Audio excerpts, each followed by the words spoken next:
Hey everybody, it's Mrs. Weber here. I want to welcome you back from a spring break week-long retreat from online learning.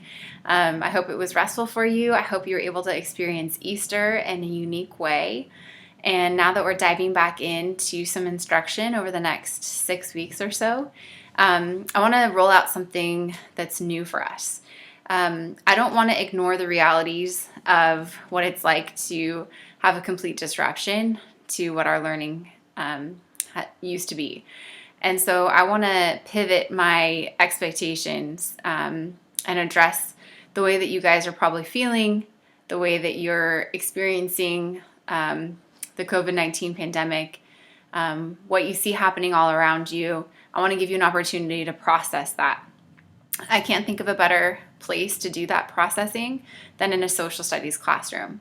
You guys know this, hopefully, by now, because I'm pretty sure I've said this multiple times. History is about primary sources. It's about going back to those original voices of people who were actually living in the time period we were studying. So you probably realize that you are currently living in a very historic, if you want to use that adjective, moment in human history. Pandemics don't happen that often. And when they do, when they're done, historians look back on them, and to construct meaning and to understand what happened, historians look for the voices of those that were present. You are present for this pandemic. So your thoughts, your feelings are going to be recorded one way or another, and that's where future historians are going to be going to try to construct history of 2020. And so I want to honor the way you're feeling and the way that you're processing this current situation. And I also want to give you a chance to make your own history by exploring what it means to write primary sources. That's a really fancy way of saying, I want you to keep a journal. So if you look at my project requirements for your journal entries, it's going to be really, really open-ended. In fact, it doesn't even have to be necessarily written. It could be a form of art. It could be spoken word. It could be a video. And then it also could be a traditional written out journal entry.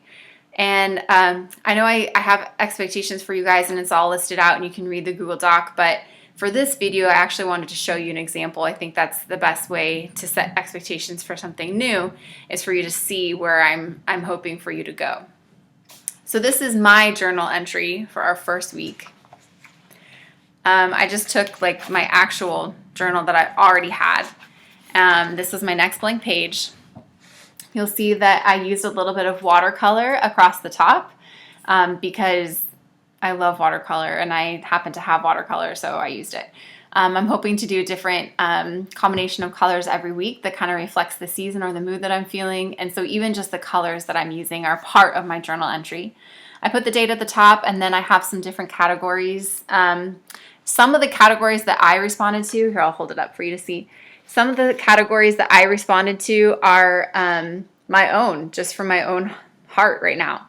But there's also some journal entries on my page that are directly from the project requirements that I'm going to share with you as a Google Doc. So this is just one way that you could respond to my assignment requirements. And yes, you're getting points for this. And yes, it's a weekly assignment, but it's so much more than that. You are making history. And something like keeping a journal is actually for more than just yourself. It's for future generations. Not just historians, but even maybe future members of your own family, to be able to look back on this time and try to understand how you're experiencing it, because your voice matters, your opinion definitely matters. And so this is your chance to express that. If you have any questions about how you want to express this, please reach out to me or connect with some other peers from your class to get ideas. I am looking for the journal to reflect you as a person, as an individual. So make it your own. Take your time with it. I'm not giving you homework assignments. I don't know if you've realized that, but I'm not giving homework assignments. This is really the only thing I'm expecting you to do for the rest of our school year together because I care so much about it. You'll have a little bit of time during class here and there to work on it, but if you'd rather just like portion out your week where you just spend some undivided time consecutively just pouring through a journal entry, maybe that's something you want to do like at night in order to process your day, or maybe on Fridays because we don't have like our normal classes on Fridays. I'm going to leave the scheduling of this assignment up to you, knowing that every Friday it's due, and so you have a full week to make an entry. For my full page entry, which included art and journal responses that were handwritten, it took me about 30 minutes.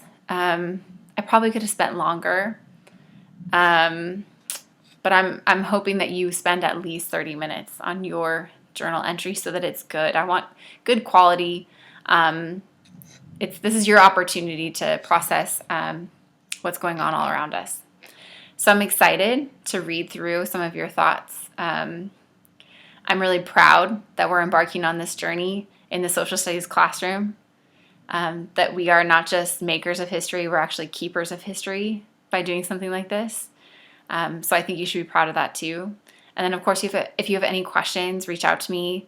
Now, especially since we have Friday office hours, that would be a great chance for us to talk, maybe face-to-face through Zoom, and we can troubleshoot how you want to be approaching this journal assignment, knowing that we have 6 of them total to bring us through the end of the school year. So that's it for now. I hope you feel a little bit more inspired than you were at the start of this assignment, and I look forward to seeing your entries on Friday. Okay, bye you guys.